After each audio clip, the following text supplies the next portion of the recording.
Hello, lovelies. Welcome to the Fat Joy podcast, where we talk each week about how to flourish in an anti-fat world.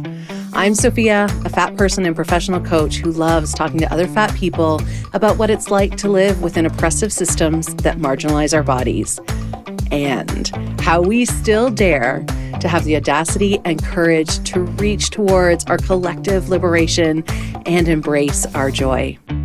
Please know this is an adult content podcast, so there will be swears, we will be talking about harms we've experienced, and we will be rebelling against diet culture, anti-fatness, ableism, racism, etc. If you'd like to support the Fat Joy podcast and get bonus content as a thank you, please check us out at patreon.com/fatjoy. I am so glad you're here with us. Enjoy. Hello, everyone, and welcome back to the Fat Joy podcast. I am here with Avery Swartz today. Now, here's the thing about Avery is that I've actually known Avery, not known Avery, but known of Avery for, really probably at least a decade. Like, we've had all these overlapping circles. And what I've known Avery for is not at all what we're going to be talking about today, which I love. Because Avery is going to be leading the GTA, which is Greater Toronto Area chapter of Body Liberation Hiking Club. And that's what we're going to be talking about today. But I have asked Avery to share the huge swath. Well, you don't have to share a huge swath, but there is a huge swath of credentials and experience that Avery has that I thought would just be interesting for the listeners to hear, for all of you to hear. So Avery, do you want to tell everyone who you are and what you've done? Oh, yes. Thank you. Thank you, Sophia. I'm so happy to be here chatting with you. This is this is the best part of my day. Okay, so I'm a recovering workaholic. At least I hope I'm recovering. We'll see about that. But I'm a really ambitious career person. And I'm self-employed. I've been self-employed for a very long time. Before I was self-employed, I actually worked in the Toronto theater industry as an arts administrator. And my background is in theater production. So that's way back. We want to go all the way back to university days. But I've been self-employed for a very long time, originally as a graphic designer turned web designer. So I ran a web design studio for about a decade. And then I started a company called Camp Tech, and Camp Tech is now coming up on being 11 years old. And Camp Tech is a tech workshop company. It's for grownups, even though it's called camp. It's trying to riff on the fun of the camp vibe. But Camp Tech, we teach practical, very friendly beginner level tech workshops for non-technical people. And so I've kind of made that a bit of my career mission is around bridging the tech gap for non-technical people. Because like I said, I have an arts background, so if I can get into tech, I really do think that anybody can. And I really like to bring my whole self to that, and for me that includes being a woman, being fat, which we're going to talk about, being a mother, being middle-aged is something you actually don't see a lot in tech. So I bring that lens to all the work that I do in tech. So I run my company. We teach workshops. I wrote a book for small businesses to help them get online. My book is called See You on the Internet. And I'm also I'm a bit of a gadget nerd. I love gadgets and gear. So I regularly appear on CTV on the morning show, which is called CTV Your Morning, talking about the latest and greatest in gadgets and gear. And sometimes I'm on CBC radio talking about social media and things like that. So I'm a super nerd in my day job. But then because I am, like I said, I'm a recovering workaholic. So I'm trying to do things that are not centered around my computer after hours. Amazing. And the most important part that I love that I was showing my husband this morning is your bowler. Yes, I have a bowler, and for those that are what the heck's a bowler? A bowler is a very small little fiberglass camper. They're vintage. They were made in Canada in the 70s and early 80s. There were, I think, approximately there were only 5,000 of them made. or 10,000. It was a very, very small number. And now a lot of people are collecting them and restoring them. And early in the pandemic, a friend of mine had one and restored it, and they were looking to sell it. And so I was immediately like, okay, Sophia, I have never, like, I've been camping in tents, but I've never been camping in a trailer. I don't know how to tow a trailer. I don't know how to like do the hookups and all that stuff. And immediately I turned to my husband and I was like, we're going to buy that trailer. Yeah. And he's like, well, here we go. Another one of Avery's wild ideas. So we bought the trailer. It's a 1975 bowler. It's been fully restored. It is so beautiful and so adorable. Oh my God. I love it. I love it. And it has brought me so much joy to both go camping in it, exploring it, and to learn a little bit about there's a whole community of like vintage fiberglass trailers and people on the internet sharing information about like, because a lot of it is like you have to like MacGyver the parts together because they don't exist anymore. So there's a lot of like this like DIY stuff going on, and I love planning adventures and camping trips, and it's been a pure joy in the last couple of years. Well, and you created an Instagram account for your bowler. Of course I did, because I'm a geriatric millennial, apparently, according to the New York Times. That's me too. Are you a 1980? Yeah. I'm a 1980 baby. Oh, yeah, me too. So that means I'm a geriatric millennial. Oh, what a horrible word, geriatric. Right? Elder. I am an elder millennial. I'm an elder millennial, which means that, I have to create an Instagram account for everything that I own. Yeah. That's so good. Thank you for that background. I love that everyone knows kind of your business side. And of course, we're going to be talking about your not office side, the side that is going to be supporting others getting outdoors in ways that are liberatory and as safe as possible and fun, which is such a big deal. So I'm so excited that we're talking about that. So, my second question is always, what's your relationship to the word fat? So especially, and we talked about this when we were talking about what we were going to talk about today, like this whole, like you are public facing, like you are on TV. So how has your relationship to the word fat, the relationship to your body, not just your journey, I mean, obviously your journey, yes, but also like, how has that shown up as you have lived a very public life? Yeah. So the first thing I've got to say right off the bat is that I'm on that, like you, like so many of the listeners, I'm sure that I am on a journey with this, and that I am, and oh gosh, we're going to talk about this when we talk about the hiking club. I'm going to make so many mistakes. I'm making mistakes all over the place. I'm trying really hard, but that in itself is not worthy of a prize. I came to the word fat through discovering the fat community. And particularly, reading books and listening to podcasts and subscribing to beautiful Substacks and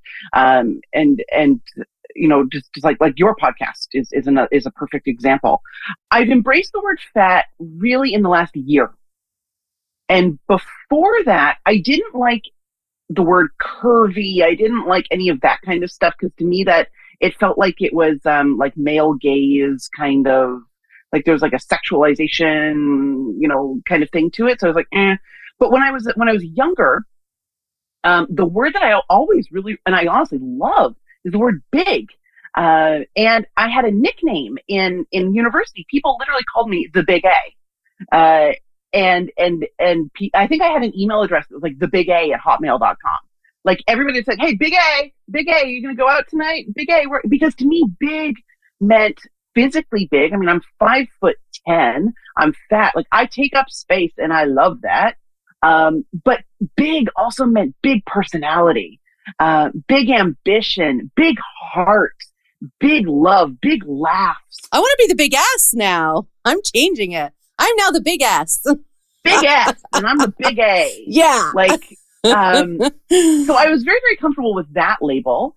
And then on the fat side, so fatness is a spectrum, of course, and I am a small fat, which means that I am in the fat community, but I have an immense amount of privilege, especially when it comes to how I present myself in the world. So like you said, I go on television a lot. Even, 6, 7 years ago when I was on television, there were less clothing options than there are now. And that's just for a small fat, not to mention, the entire spectrum. So finding television friendly clothing has been an interesting challenge. It's getting better, but it is by no means okay. And it's by no means okay for the entire fatness spectrum, of course. No one has ever said anything to my face. Nobody has ever insinuated anything. My producers on the show have always been incredibly warm and welcome, and have always, said, we love working with you, and this was so great, and you were wonderful in that segment. We can't wait to have you back on, et cetera, et cetera. But when I go and watch my TV segments, when I watch them back, I don't like to really watch them because it's weird to watch yourself on TV. It's just an odd feeling. But when I do watch it, I do see that there's me, and I'm the big A, and then there's a lot of the other people on television, just unfortunately, because that industry is so messed up, they're tiny. So there's the big A, and then there's like the tiny K. Yeah. This little person next to me. So just purely in the scale, there's definitely something that seems a bit odd to my eye. But I had to do a lot of unpacking around that and be like, well, maybe it's not odd. Maybe it's just cool. Like, that's just the way it is. And it's fine that this person looks this way, and it's fine that I look this way. And like, we both look fabulous, in our outfits. And let's talk about, the latest iPad or whatever I'm there to talk about. Right. So it definitely has been a real journey for me, and one that I'm continuing to go on, especially the point that I'm at right now is really in wanting to make sure that I am doing justice and giving proper recognition and respect and support to all members of the fat community. That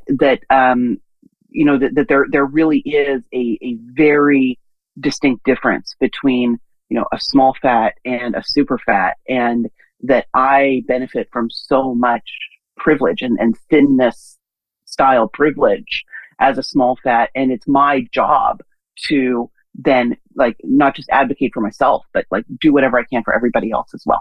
Yeah, that's beautiful. Well, and that feels like that's such a great transition into talking about the the body. I always want to call it the Fat Liberation Hiking Group, but the Body Liberation Hiking Club. So let's start there, because I think this is so interesting. So how do you do that? How do you create this? I mean, safety is such an overused word. So I know one organization I work with, Firefly Creative Writing, that you know as well, we talk about creating safe as possible spaces, which we hope indicates that we have thought through it as much as we can, and we're still open, and we constantly change and deepen and try to create even more safety. So how especially when it comes to hiking, to movement, to that kind of physical challenge, how is safe as possible space created? How are you thinking about that? And I think about this a lot, and I waffle back and forth between oh my gosh, I'm never going to be able to do it right. I'm never going to be able to do it perfect. And then the feeling of, well, just do it anyway and accept you're going to make mistakes. And then sometimes I get the feeling like, oh gosh, I'm not going to do it right. I'm not going to do it perfect. So I just get out of it. Shouldn't even try. But I'm like, but I really push myself through that, because that's not how change is made. Change is made with, 2 steps forward, 1 step back. I'm going to make mistakes. I'm going to fail. I'm going to fall flat on my face, and I'm going to hopefully be as gracious about it as I can be, and then get back up and try again. So Body Liberation Hiking Club is, I like to call it a movement, really. It was started by a wonderful human named Alexa. I'm sorry if I just triggered your smart speakers, anyone. But wonderful Alexa, who is based in the Hudson Valley of New York State, and went through her own journey of both her own fatness acceptance, and then also recognizing that she just, as an individual, just loved going for hikes, and wanted to create a space where, originally she did call it the Fat Hikers of the Hudson Valley. So specifically for fat people to get together and hike together. And I was aware of it because of a wonderful person in our fat community, Virginia Soul Smith, who is like iconic, writes this fantastic email newsletter called Burnt Toast, and has the Burnt Toast podcast. And Virginia would say every once in a while in her newsletter, she'd say, I'm going to go hiking with my hiking club this weekend. I'm like, what is this hiking club? How do I learn more? And so that's how I found the Instagram account, and there's a Facebook group, and learned that Alexa had renamed it the Body Liberation Hiking Club. And I started to learn a little bit more about, okay, well, what does that mean? And how do we, dig into that? But also thinking, oh, well, it's in the Hudson Valley. I'm not in the Hudson Valley. But then I saw that Alexa posted this note saying, if anybody wants to be a volunteer and start up a volunteer chapter in their area, fill out this Google form and then jump on this Google Meet, and, I'll tell you more about it.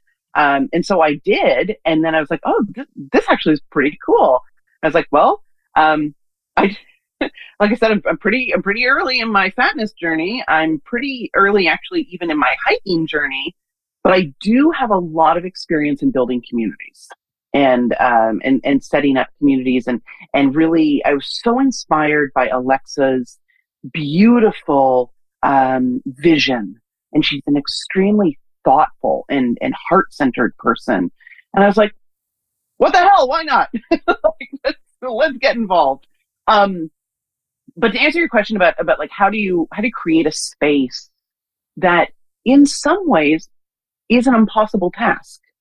How can you create a space that is as inclusive as possible, that will be centered around something that is by its very nature not exactly inclusive?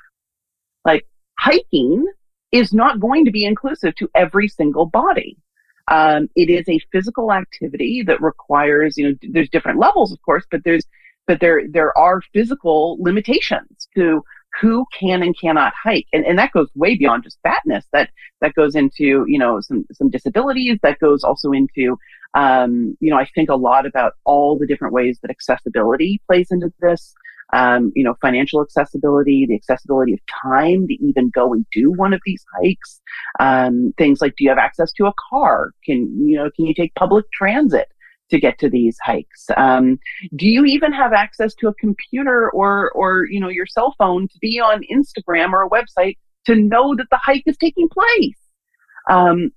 So there are just inherently going to be some ways where it's not going to be inclusive to absolutely everyone. But I try not to make perfect be the enemy of good. And instead just know that I'm just going to try as hard as I can to make it as good enough as I can, because it's not going to be perfect. Yeah. And that you can keep, I think part of this, because this is a new chapter being started up here, and I think there's chapters being started up all over. So if someone's listening and interested, the show notes to the episode will have a link to the main page that can be checked out. But I think too, like part of this is figuring out what's true for this chapter and what's possible for this chapter. And then you iterate and, like you said, like there will be things that get messed up. But I think that's where grace for self and grace for directed at you is really important as you keep trying. Right. So yeah, absolutely. And like you said, there's chapters in really rural regions. There's chapters in cities. There's a New York City chapter that is very specific about, they say, like, we are doing urban hikes. This, like, it's great when you can go upstate and you can go and literally climb a mountain if you wanted to, but we're not climbing mountains. We're, climbing Brooklyn or whatever, right? and so that's what I'm trying really hard to do in the greater Toronto area, is make it a mix of actual urban hikes that are in the city that you can take the streetcar or the bus and you can get to it. And maybe, ones that are, I'm trying to find some that are like stroller accessible. If you have a baby that needs to be in a stroller, or, even wheelchair accessible. Those that, and then ones that are like, well, we're going to go to an area outside of Toronto that's known as the Niagara Escarpment. We're going to hike something called Rattlesnake Point, which is where you have to go up to a point. There are no rattlesnakes. There's just a point. But you get a beautiful view from being on top of the point. But, that by its very nature means certain people are not going to be able to join us on that hike. But maybe they can join us on the next one. Yeah. That's so great. I love how you're being so thoughtful about all of this, because it's important work, and it is labor. Like, it is labor to think through all these different aspects. So thank you for that. Thank you for doing that. And you know what? It's self-serving. I was talking to my husband about it, and he's like, I love him. He's so wonderful, and he's so supportive of me, because I usually have wild ideas and I just run with them, and I'm always starting up different things here and there. And he's like, Avery, are you doing it again? Like are you biting off more than you can chew? Oh, that's a terrible. Yeah, it is, isn't it? I just heard it too. Yeah. What can you say instead of that? Like, I guess this is, are you taking on too much? Are you taking on too much? Because I do have a bit of a habit of doing that. And I said, I made a promise. I said, like, and this is like a shout out to anyone listening. Fairly early, as we start to build this community, I will be looking for potential co-leaders that can, come on board and share this with me. And also, like, this is also extremely self-serving. Like, I absolutely adore hiking. So this gives me a schedule of hikes that I have to do, and I want to do. And also, I love building community and meeting new people. Like, I am like on when you do those like introvert extrovert tests, like I'm 100% extrovert. Me too. I may be one of your volunteers, because I'm so excited about that. Yeah. So I'm like, oh my gosh, I get to do hikes. Like, this feels like the most wonderful thing. I get to do hikes. I get to meet new people. I get to build a community. Like, this does not feel like a chore or work to me in any way. This feels like a gift. It's great. Absolutely. Well, and so what is your relationship to hiking? Are you a hiker? I know the answer, but I'm asking for the group. Like, yes, but not like a hardcore, like, oh, I've been, doing Kilimanjaro since I was 5 years old. And there is a hiking culture that is like that, and it's disgusting. And that's one of the things that the Body Liberation Hiking Club really tries to fly in the face of. Alexa has set a creed that we have adopted at the Toronto chapter as well. I'll even, like, I have it on my screen in front of me. I can read it to you. The creed for Body Liberation Hiking Club and all its chapters, 3 sentences. So this is a place for folks of all genders who struggle or who have struggled with giving themselves permission to enjoy nature and outdoor movement. Body Liberation Hiking Club is blazing past the gatekeepers who for so long wanted to prevent body diversity while hiking, biking, kayaking, or other outdoor recreation. We choose to look at these activities for pure enjoyment and celebrate the bodies we have now for allowing us to experience the beauty of the outdoors. Oh, it's so good. I also love the use of the word blaze, which is like also another word for a trail marker. That's right, baby. Yeah. Cool. So there is this kind of traditional community in the outdoor world, and it's in hiking. It's in biking. It's in kayaking. It's even in camping, which is, I've experienced it when I go camping. That it's for these, traditionally, straight sized, thinner bodies, white, cisgendered, like, just the all them, you know what I mean? Yeah. Well, and also like wealthy often, like absolutely. Yeah. I mean, because one of the things that can really feel like a hurdle to getting into outdoor activities is equipment and gear and clothing. You know, one of the great things about hiking is that all you really need is like a pair of shoes. Like, and they don't even have to be fancy shoes. Like, you can wear whatever shoes you are comfortable with, as long as, like, don't wear flip-flops. It's not really a good idea. But other than that, like, they can be sneakers, they can be, you know, an old pair of you know, whatever you have. And that's really all you need. But there is some, you know, people really get into the clothing and the fancy boots and the fancy packs and all of this stuff. And that can really be a hurdle, both a financial hurdle, and then also, you know, of course, it's a size hurdle, if you cannot find gear that literally fits your body. And that can be something that you feel very self-conscious of. If you're out on the trails and you see these people that are wearing, like, you know, the fancy high-tech hiking gear, and you're wearing, you know, your 10-year-old runners that you stole from your kid or whatever, and you know, like a ratty t-shirt or something, but it feels comfortable to you, you know, you can very much feel like you don't belong. You know, I've been out on trails where I go slower. Like, I am not the fastest hiker, especially if there's any type of elevation gain. Like, I huff and puff. And I can feel very self-conscious about the huffing and the puffing. And I often get passed on a trail when I am huffing and puffing. And and it's very important that this is a body liberation hiking club. This is not a body positivity hiking club.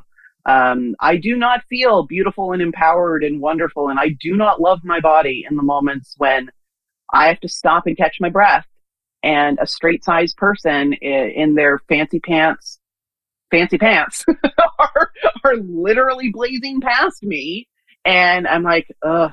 But I've never had anybody say anything to me. Some members of Body Liberation Hiking Club have had people literally say to them, like, you know, you should be on the beginner trail, or are you okay? You don't belong here. Yeah, I think I could. Wow, I could come back with some really sweet comebacks if somebody said something like that to me. But I feel it, right? You feel it on the inside. You feel like you're being judged.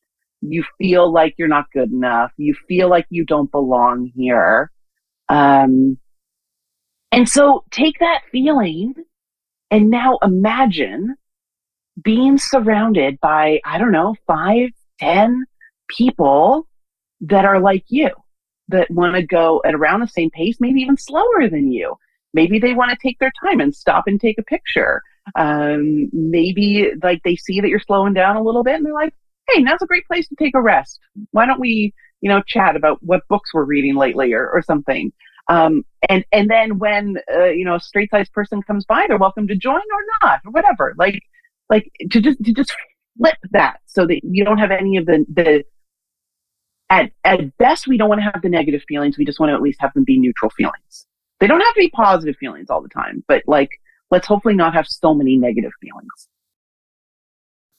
Well, it's so interesting. The two things that you mentioned, which are so triggering for people, is the heavy breathing and the slowness. I mean, that comes up all the time when I talk to people, and even myself. Like, when I go hiking with my partner, he is tall and lean and, you know, probably walks a third of his normal pace if we're hiking together. And there are times where I'm like, I just need to breathe loudly, and I'm embarrassed that you're going to hear it. Still, I have this.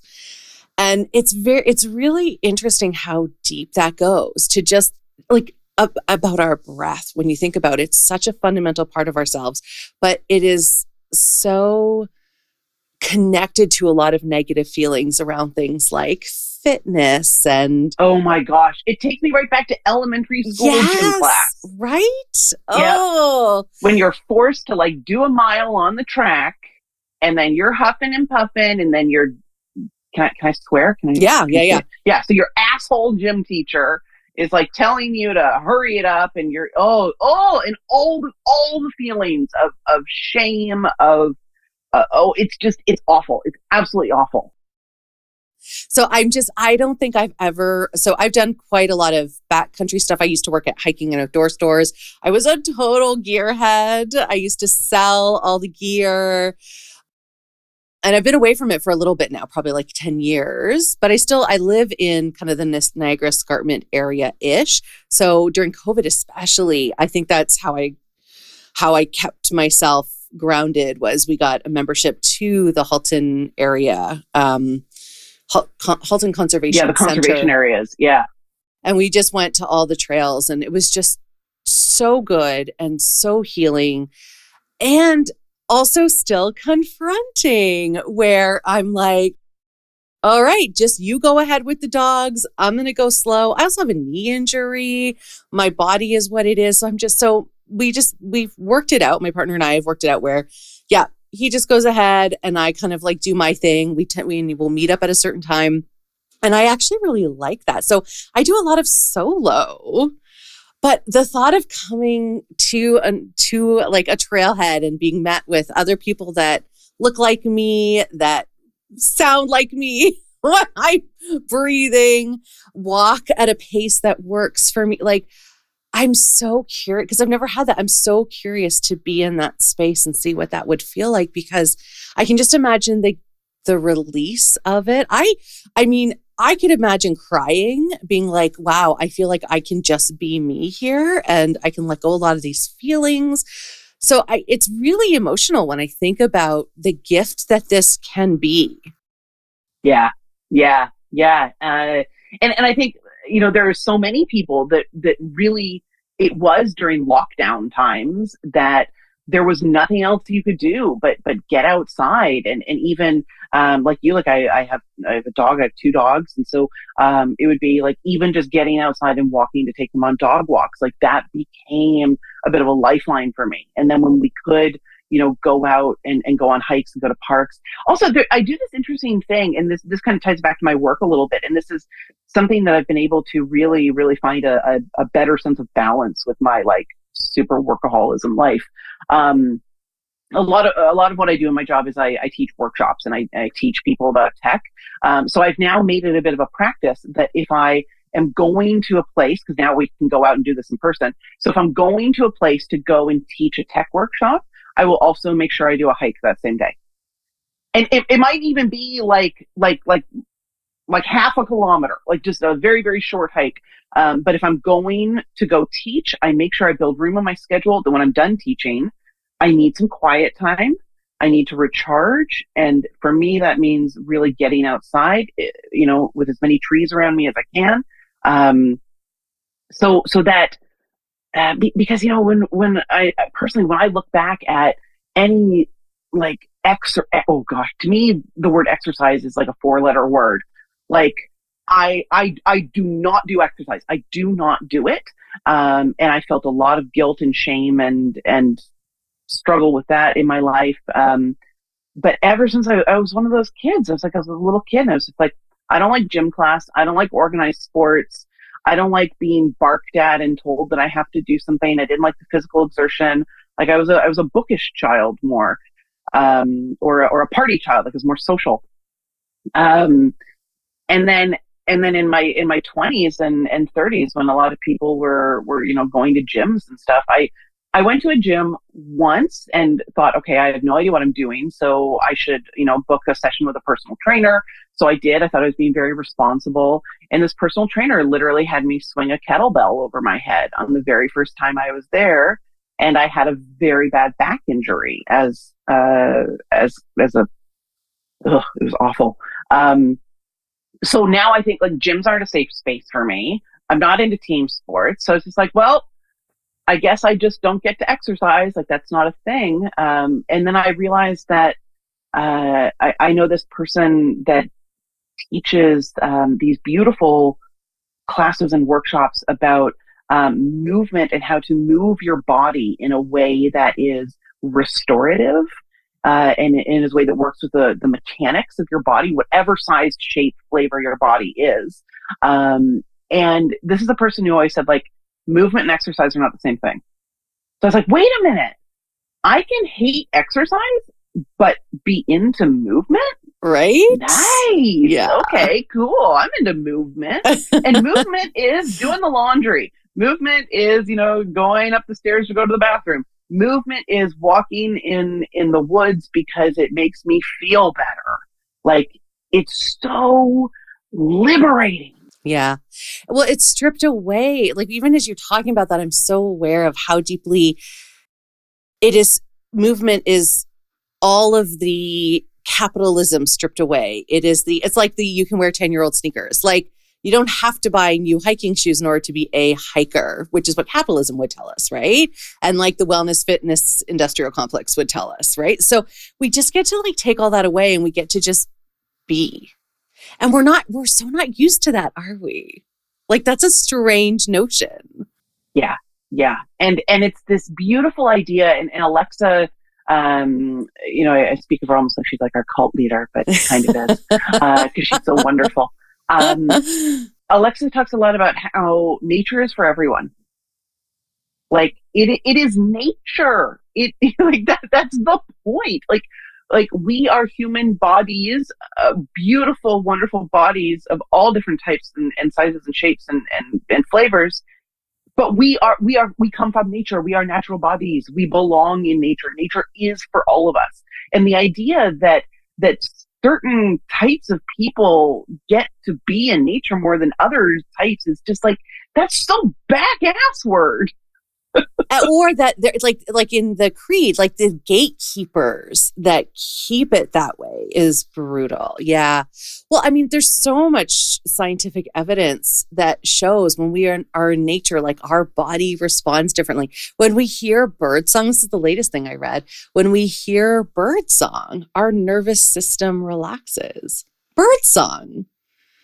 And I'm like, oh, that makes so much sense, or, I mean, it's just water. Water's huge for people, being able to just be by it. So we know it's so supportive of our own like enlivenment, if I can use that word. And yeah, the thought that we restrict ourselves for reasons based on essentially oppressive systemic gatekeeping is deeply sad. Yeah. Yeah. And you're changing it. This is what's happening. I mean, I'm creating a very, very small space that just says like in this little space that will hopefully grow to be a bigger space, and even bigger space as part of this beautiful movement. That when you roll with us, like you're cool. Like we got you. We have some really clear rules because I think that having clear boundaries and rules and definitions is essential to a community, and being hard about them protects people. And our rules that we're very, very clear about are like, number one, we do not do any type of weight loss or dieting talk of any type. Like, we just don't do that. Talk about what you watched on TV last night. Talk about anything else. Like, we do not do weight loss and dieting talk. Can I say, can I do an example of that? Because I think a lot of people don't know what that actually means. I found this, I do that with my groups too, and I find that people don't know what it means. So an example of that would be something like, I can imagine a hike, someone being like, well, I'm glad I'm doing this today. I get to have dessert tonight. It's like that kind of comment, where there's some earning, like I have to earn my food, or, wow, this is great. I hope I've got a wedding in 2 weeks. I hope this like gets me into my dress. Like that intentional weight loss piece. Absolutely. And you're right that it slips in these most like insidious little ways. Yeah. We've been totally acculturated to do it. Like we don't even know we're doing it. Absolutely. And that, oh gosh, you got to do another whole podcast episode on that one, Sophia. Like the relationship between movement and whether or not you deserve food. And how we've got to break that connection completely. They have nothing to do with each other. And on some of our hikes, because we say we will do hikes that are up to 6.5 kilometers long, which, can be a couple of hours. We encourage you to bring water, please hydrate, but also bring fuel, because you may need fuel. And what I mean by fuel is food. And you can bring whatever food and whatever fuel is right for you. If you want to bring a fancy granola bar that looks like it was built in a science lab, like, cool. If you want to bring like one of your kids Rice Krispie treats, cool. Like there's no judgment around what fuel you want to bring. So let's say I brought the Rice Krispie square. I would not feel like I have to justify, oh, there was nothing else in the house, I just had to grab this. Like, that's another thing we do. It is. It absolutely is. You don't need to apologize. You don't need to justify. But also the flip side of that is it means that we also cannot say, oh, dang, that looks really good. Right. Ooh. And we can't say like, oh, I wished I had brought that instead of this thing that I brought instead. Because that's the flip side, right? And the same thing with the weight loss and the dieting talk. It's like, yeah, you absolutely cannot say like, oh, I'm so glad I did this hike today. Now I'm on my, weirdo diet that I'm working towards. But you also can't say, I'm so glad that we're not talking about diets. And I'm so glad, or let me tell you about how I was on a diet. It made me do this, but I'm not on that diet anymore. Like, it's just none. Like, absolutely none. There's so many other interesting things to talk about. So many. And, it's true. In spaces like this, when this food and diet talk gets cut out, you actually do start talking about amazing things. Okay, so here's my very curious question around this. Because, again, something I think about all the time, because I also run, these kind of liberation type spaces. How will you manage that? So, because things will be said, because it's so second nature. No one's trying to hurt anyone else. Like, we know that, but stuff does slip out. So how do we flow with that? How do we respond? So in my experience as being a community leader and a community moderator, I think so much of building a tone in a space happens way before the actual event itself. Here, you've got to include this in the show notes. There is a wonderful, wonderful book by this wonderful human named Priya Parker. It's a book called The Art of Gathering. Yes. And it talks about being intentional with how you bring people together, whether that's a dinner party or you're putting on a conference for 500 people. And this means being intentional from the moment that you, like, even just this, how we're even talking about things, how we post our rules and our guidelines, our code of conduct, our creed, how we are very clear about what we do and do not do, sets the tone before we even get to the event. When we meet at the trailhead as a group, we get together. So, like, if people are like, what does she mean? Trailhead just means where you start. Okay. Like, should probably get away from using this, like, exclusionary language. But in hiking terms, the trailhead means where you start. So when we get there, when everybody meets up at the day and time and location when we said so, that's when we're going to repeat the ground rules. Also, something that Body Liberation Hiking Club is, everybody goes around and sets an intention for their hike. And I love that. The intention can be like, I want to pay more attention to the birds that I hear and see. I want to pay attention. And this is where you can talk a bit about your body. Like, you can say, I want to pay attention to how this feels in my body. That is a beautiful statement that has nothing to do with weight loss and dieting talk. So everybody sets an intention. And also that is where I will reiterate, this is how we will behave. We are going to take frequent breaks. We are not going to move faster than the person that's at the back. The person at the back sets the pace. We are going to, and then, like, okay, well, we're going to get to this point, and that's where we're going to stop, because that's where there's some bathrooms or whatever. But also in that moment is when I reiterate, these are the things that we do and do not do. And like you said, with some examples, I think is really, really important. But let's say it happens anyway. Someone accidentally slips up. It is my job to first of all, let everyone know that if at any point they hear or see something, they can say it to me and it will be held in confidence. So if someone comes to me and they say, hey, you know what? Jimbo over there, said something, my first reaction is to do anything I can to take care of that person, to make sure that they feel recognized, seen, and heard, and then ask them, how do they feel about how we're going to potentially move forward. I can give suggestions. One of my first suggestions would be, I can go and talk to Jimbo and my gut instinct is to do that one-on-one, not in front of the entire group. But there are times, sometimes when something gets to it can escalate to a certain point where it does need to be brought to the attention of the entire group. So if it's a relatively small slip up, then I can go and talk to that person one-on-one. And again, this isn't me disciplining, or there's no like penalties. Although if you're a repeat offender, then maybe you're going to be asked not to come. But it's like, hey, I know you probably weren't even aware of it. We all make these kind of mistakes. But just wanted to let you know that, there's something that you said, and I'm trying not to bring it back to we don't need to mention the person that you said it to. So I heard that there was something that you might have said, and let's talk that through and maybe say how that probably wasn't very cool. But there is going to be a point, I hope this doesn't happen, but I'm prepared for it to happen, where something could escalate to the point where we do need to talk about it as a group. I'm also fully prepared to say to somebody, this isn't the right place for you. I'd like to ask you that, maybe you don't come out for our next hike. Because that, and I think the most important thing of all of this is that you have to be clear. Clear is kind. I think it's Brene Brown that says that, or Glennon Doyle, or one of these wonderful people. Like, clear is kind. You have to be very clear, and you have to do it fast. So it's clear and clarity leading up to the event.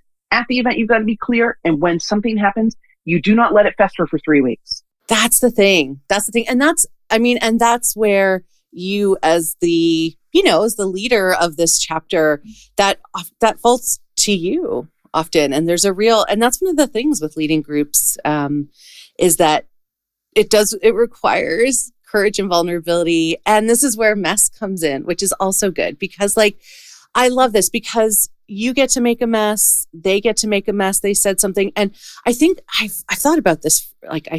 I've thought about this for years. I learned this concept about mess making, 10, 11 years ago in this leadership training I did. And I keep having it show up around, if we could just be okay with making a mess and being in the discomfort of it, and knowing that we have the skills, the abilities, the vulnerability to clean it up, the world would be different. And so I love when people make messes. I love when I make messes, because I hate it, but I love it, because I can be like, all right, I'm just going to put aside my ego. I'm going to connect back to the human that is me, because perfectionism is a white supremacist tool. So even every time we make a mess, we are rebelling against white supremacy and anti-racism. I love that framing. I love this idea of you hold it, you create the container, you hold the group, and you're going to have the hard conversations. And that gets to model for the rest of us for how to do that. I know you're going to do it with grace. So the person on the receiving end is not going to be made to feel wrong, but they're going to learn something. That is safety to me. That is safer spaces. It absolutely is. And you hit the nail really hard on the head there with saying that this is not about ego. This is not about me being, oh, look at me, I'm the leader, I'm being so great. This has absolutely nothing to do with that. It can't be, because then you wouldn't want to make any mess. No, exactly, because you'd be showing the spotlight on yourself and how perfect and wonderful you are. Where I thoroughly embraced all the mistakes I'm going to make. A mistake that I know that I can see coming, that I'm already trying to do as much as I can around, is also around as the Greater Toronto Area group, but then also the Body Liberation Hiking Club, because all the different community leaders, all the volunteer chapter leads, we all get together on Zooms, and we all talk to each other and share tips and things. But one that I know is something that I need to do even more work on, I've done a bit, but not nearly enough, is our relationship to the land, and especially in Canada, and our relationship to the indigeneity of the land. Because we are given the beautiful opportunity and gift to be able to enjoy this beautiful nature that Indigenous communities have been the stewards of, and I am white, And I am a descendant of people that came and stole this land.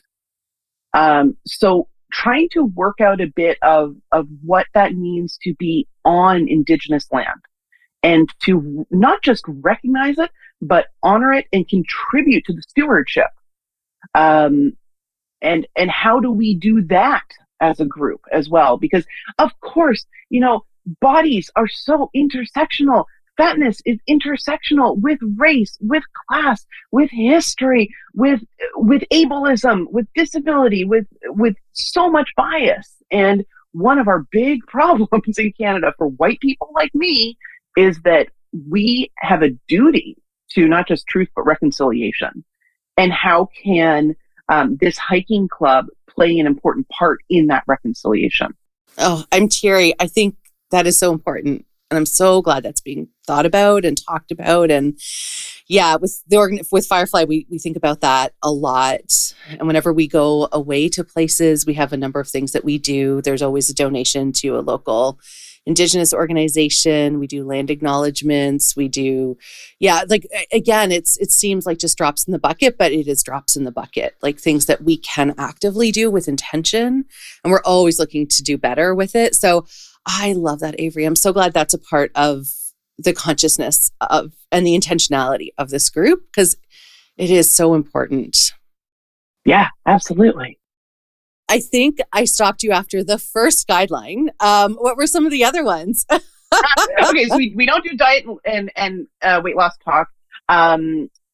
Very similar, we've kind of touched on this already, but like the intersectionality of this world and this space. So there is absolutely no racist, no hate speech, no to us LGBTQI+. There's no, xenophobia. Like, you say something stupid, don't be stupid. I'm joking about it, but I'm gonna pull. And the good thing about hiking is that when you hike in a group, you are in a group, but you do kind of tend to go off in like a little group of 2, a group of 3 or something. So I'm going to just very, casually, but also very intentionally make sure that I stand next to you and be like, hey, that thing you just said, not cool. That's great. And the thing is that we're inclusive of all genders. We actively recognize and embrace that gender binary is a construct, and any gender of any body can walk next to us. And we embrace all genders and include all genders to come with us. So that means, and what that also means in a practical way, to create a safe space to be inclusive of all genders, is we do not do any gender-based language. So there is no hey ladies, let's all go together. We do not gender people. We do not assume gender. There's so many other great collective nouns you can use. You can call people folks. You can call them friends. Hikers. My favorite is gumdrops. Hello, gumdrops. I'm sometimes I default to hey assholes. There you go. Yeah. We can. Yeah, there's so many. We could probably come up with a ton. Yeah, with my writers, it's hello Wonder Pens. There's so many things that we can make up and use, and we don't need to mention gender at all. But also making sure that we are creating a safe space so that people do not feel that that they need to worry about being misgendered or to show up as a particular gender. Another rule is, yes, that we acknowledge that we're on Indigenous land, which we mentioned. And then another one, and this one is just is no MLM talk or self-promotion. Oh, thank you. It's just gross. Thank you. It's just gross. The fact that even needs to be said explicitly, but thank you. And especially because MLMs tend to prey on vulnerable spaces. Yes, they do. And so if anybody is thinking of they're going to come out and sell some leggings. I was going to say, yeah, MLM is multi-level marketing. It's like leggings, Tupperware, makeup, Arbonne, candles. Yes, yeah. yes. Yeah, there's all kinds of MLMs out there. And it means that people are exploiting personal relationships and turning them into sales relationships. Yes, none of that. And so none of that. No, if you're hiking with someone and you happen to strike up a conversation. And this is one of these conversations, like, I think this is going to happen. And there's a fine line between, like, I really like your leggings. Where did you get them? Because they look like they are, not riding up, or they are not chafing, or, some of those things that bigger bodies experience. There's a fine line between like, at what point does that become like kind of a, I don't know, should we be, because that's talking about our bodies, but also like, dang, it's really hard to find good leggings. So there's like a bit of a fine line there, I think. But if it's like, oh, I bought them because my roommate sells them as part of their MLM leggings program, then no, none. That's great. And That's then another rule that is very much just to literally protect the physical safety of the members of our group is we follow safety guidelines. We hike at our own risk, and we hike within our limits. And that is something that especially beginner hikers, unfortunately, sometimes you have to, the only way to really know where your limit is to cross it. It's true.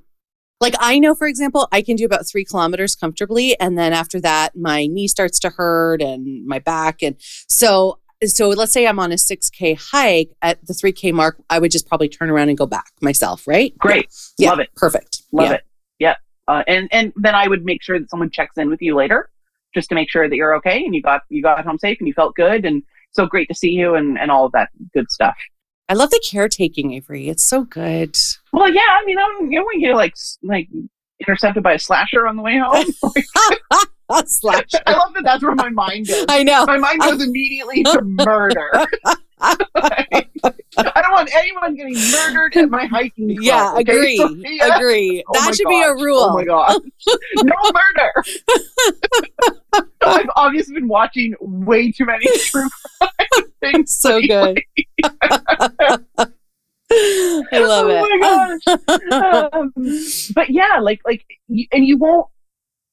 So if you're a brand new beginner hiker and you've never gone on a hike before, starting with a 6K hike, probably not a great idea. And as I plan our schedule, we plan a minimum of 2 hikes a month. And if you go on our Instagram right now, you can see the schedule that starts in April. So they've got April, May, and June already planned out. And I love the All Trails app. I pulled up the app. I make sure I measure all the distance. I go on Google Maps. I look through. I check the distance, all that kind of good stuff to make sure that we do have a bit of a variety here. So if you've never hiked before, pick one of the ones that is a shorter length that has what we call a lower elevation gain. Just means literally is it totally flat, or are you going to potentially go up the equivalent of a flight of stairs at some point in terms of an incline. So pick the ones that are shorter in distance, pick lower elevation gain. Also look, another thing, that is interesting here for hiking in Canada, or at least, in Canada in general, but the Greater Toronto area as well, is let's look at the weather. Let's look at the time of year. I personally love to hike in the fall because it's still really lovely and beautiful outside. The temperature is lower. I don't mind hiking in July, but oh baby, it gets humid. I get boob sweat. I get the back sweat underneath my backpack. Ugh. So I'm planning at least one of our summer hikes will be close to the lake so that we can jump in the lake. Nice. That's what I want to do. That's great. Yeah. I love that. Yeah. Yeah. Well, I imagine too, I was just thinking about those longer hikes, as the community develops, I would probably be someone who would raise a hand and be like, I know that I'll probably 3K is about my limit. If anyone else is wanting to do a 3K, we can walk together and then we can turn around together, Yeah. Yeah. Yeah, I'm so excited. I didn't even know the schedule's out. I've got to book it in because April's close. April's pretty close. Yeah, I know it is. It's really close. And I love that. And I want to be really open to it. Plan on being really open to getting this feedback that people are like, you know what, Avery, we looked at your schedule and it's pretty freaking ambitious. Can you pull it back a little? I'll be like, yeah, baby, I gotcha. Yeah. Or if they're like, hey, wouldn't it, like, so for example, Alexa in the original Body Liberation Hiking Club group, some of them found that they enjoyed the community and the collective experience of being outside together in a way that they could only experience solo. And so they said, hey, could we do some more things outdoors together that I've been afraid to do solo? And that includes, they do a camping weekend where there's some members that were like, I've always wanted to go camping, but I'm afraid to go by myself and I'm embarrassed to go with anybody else, but maybe we could go. So they do a camping weekend together, which is so cool. I think they're doing an ice skating weekend together, very like in the winter. So totally open to that idea of it being community driven. It's like, if the community decides like, hey, wouldn't it be cool, here in the greater Toronto area, where we are in the Great Lakes, where we've got some beautiful lakes and rivers, could we all go kayaking together? Sure. I mean, it's called a hiking club, but who cares? Like, we can all go kayaking together. Like, and it's the beautiful thing about it being volunteer and community driven. It's like, we can do whatever we want as long as we stay within those clear guidelines of, the founding principles of what the group is. Oh my God, so good. It sounds so good. I'm so excited. Question for you. I think I know the answer, and I'm going to ask it. Can straight size people come? Can non-fat people come? Yeah. And I've thought a lot about that. And I know what the official answer is from Body Liberation Hiking Club is yes. The official answer from Body Liberation Hiking Club is that it is about making connections between nature and a body neutral, anti-diet, anti-fitness space in the outdoors. But Alexa goes so far as to say that this is for like four kind of main groups, like people that are seeking a safe space in the outdoors, people that are living in a fat or marginalized body, people that are recovering from an eating disorder and are looking for an anti-diet community, and also people that are standing in solidarity with this movement and want to show support for body liberation and visibility. So that's the point that is really important to me. Because in my mind, I'm like, okay, so if we make a space that is, and I do think that it is important to have devoted spaces. I really do think that that's important, but I also want to make sure that those spaces are not then just completely exclusionary as well. So it is one that I think about. And I do have some history in building communities that are what I call reactionary communities. So I'll give you an example. So I told you, like, I work in technology, right? Business and technology. And that is a space, those are two spaces, business and technology, that are heavily dominated by white male cis het men. So I built a community that was what I call a reactionary community. It was specifically a community that excluded white cis het male men, and instead was a space for what I call like the genders were like all but cis men. Like you could be any gender as long as you were not a cis man. So you could be a woman, you could be non-binary, you could be any and in my definition, a trans woman is a woman. Like, I don't even know why we need to, like, that's just silly that you even have to have that distinction. I cannot believe, like, in this day and age we're still talking about that. Like, come on, people. Trans women are women. Trans men are men. Gosh. Anyway, so it was important for me to create a space that existed almost in opposition of those spaces. And I do believe that those spaces are important and that they need to hold the line. But this particular space, Body Liberation Hiking Club, does accept straight size people. Because in my mind, it's we don't know the whole story. We don't always know the whole story behind. I have some straight size friends that you would never know what their relationship with dieting is. You would never know what their relationship with weight loss is. We make a heck of a lot of assumptions about people just by looking at their bodies. So they might look like they're straight size, but I don't know what their history is. I don't know what they've got going on. So as long as you are aligned and you really, buy into and accept our guidelines and our rules of who we are and how we behave, and you are totally cool with hanging out with a bunch of fat people, those fat people are going to be totally cool with hanging out with you. Yeah, I love that. I think that's really, really important. And I love, from a kind of advocacy perspective, what I really like about the idea of non-fat people and fat people hiking together is that it takes away some of the unconscious othering and bias that we all have. My bias about non-fat people, which is there for sure. I'm going to own that. I'm always trying to uncover it, but it's there. And also some conscious bias, let's be real. And vice versa, right? Like, I think I love the Brene Brown quote around, it's hard to hate close up. I think that's what she says.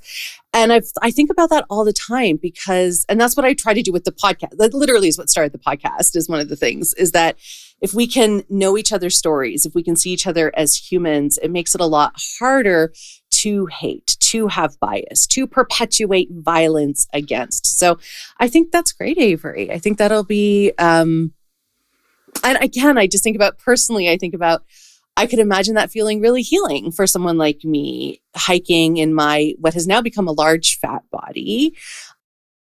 And I wasn't able to be active for 2 years because of endometriosis, where I was literally like bleeding to death for 2 years.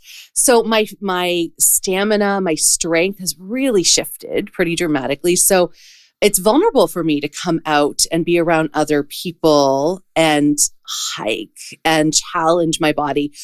And I want to, and I'm going to, but there's like, I can imagine feeling very, I imagine a bit of a healing happening and a letting go, even being able to do that beside a straight size person whose fitness level might be very different from mine. Absolutely.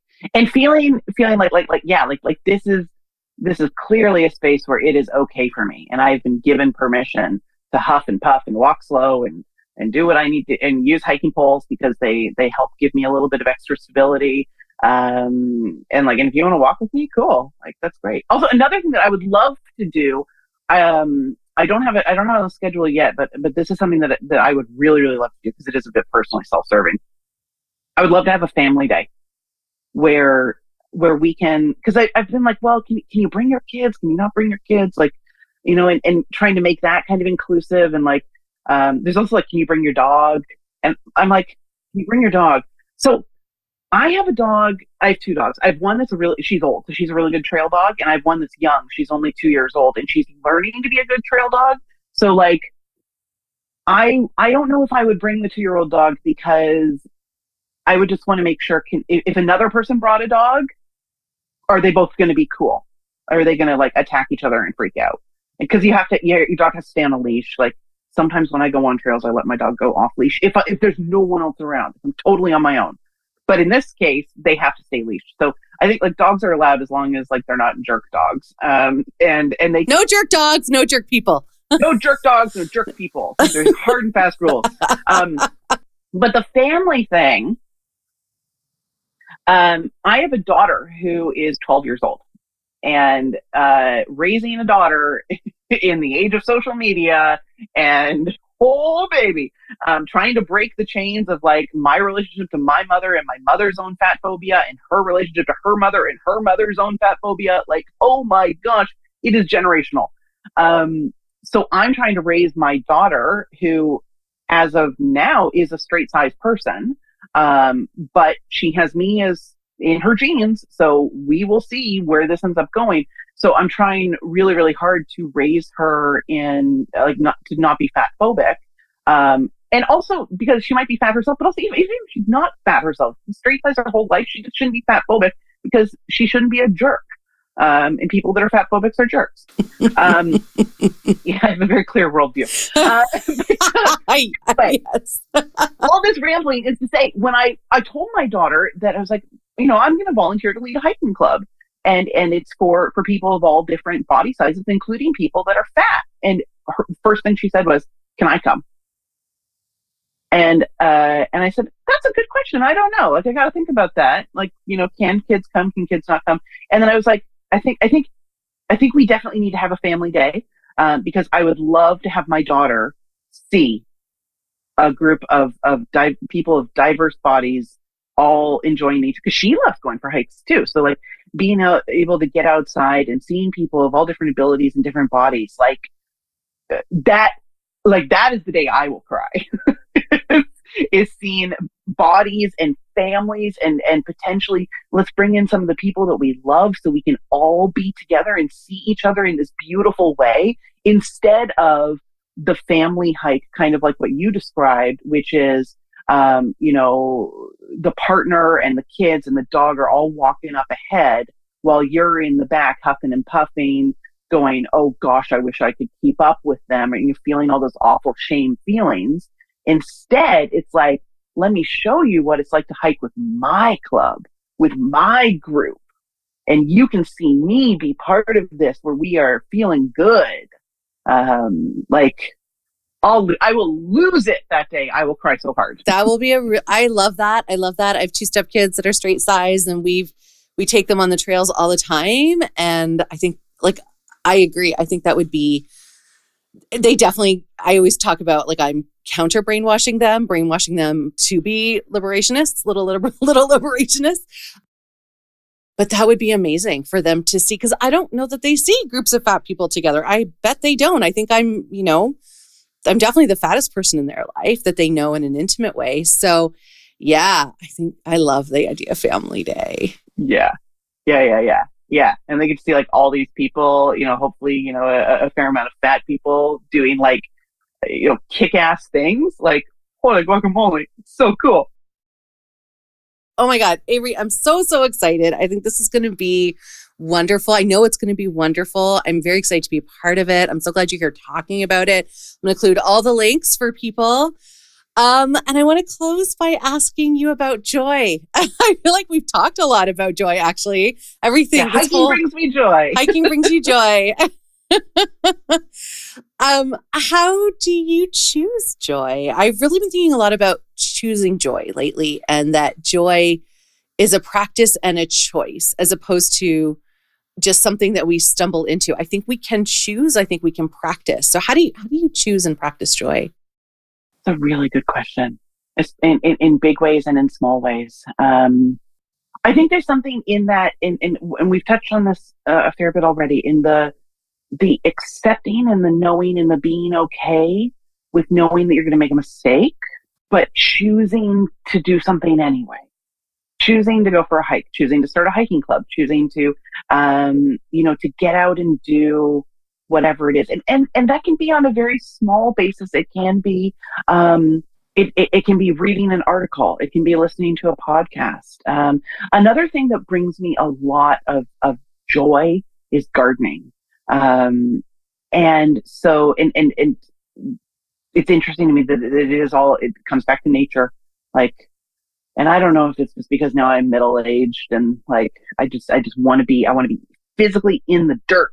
There's something about it and about it literally being grounding. I think also a lot of it was lockdown life and cutting off.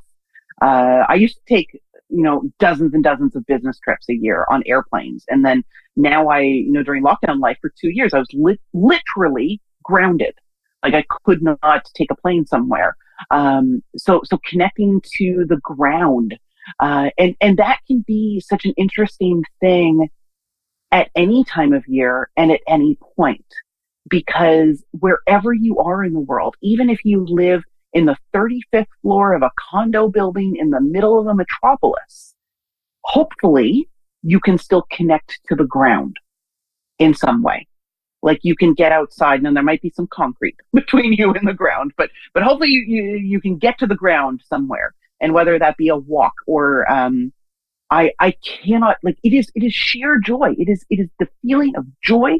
I've gotten into like, this is my new way to like waste money. I've been buying seeds. I buy seeds, and now I've been growing. I've been trying to grow flowers for my garden instead of just buying the plants at the gardening center now because it's winter and I'm like jonesing to get in the garden. I've been growing from seed.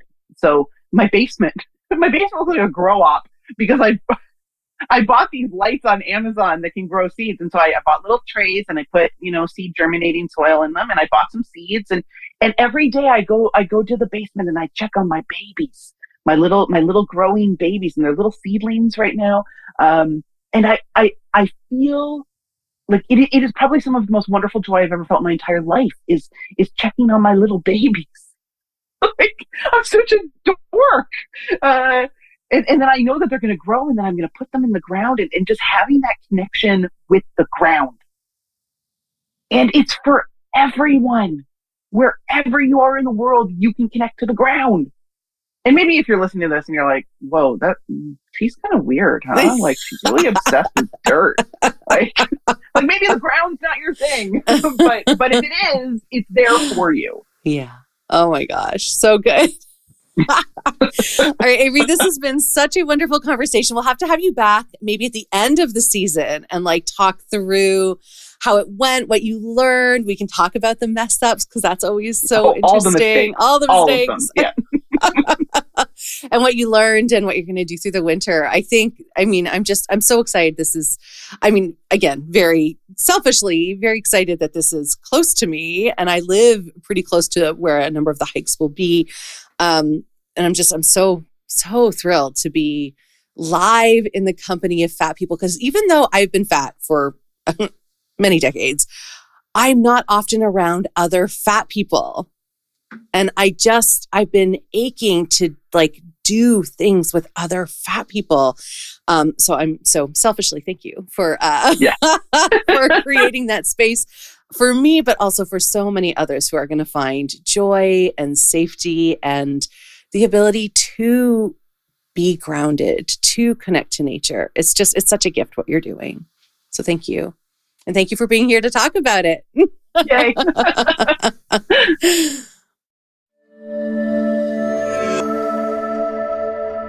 Before we go, I'd like to read a poem because poetry can reach our hearts in a different way.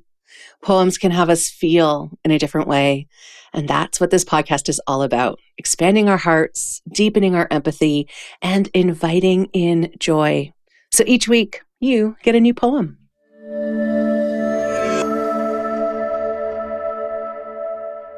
Talking about hiking and nature with Avery Swartz had me yearning for my hands, feeling the rough bark of tree trunks and the smell of earth under my boots.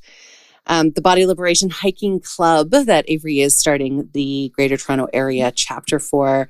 The club's commitment to diet culture-free spaces is just such a gift to all of us, no matter our body size.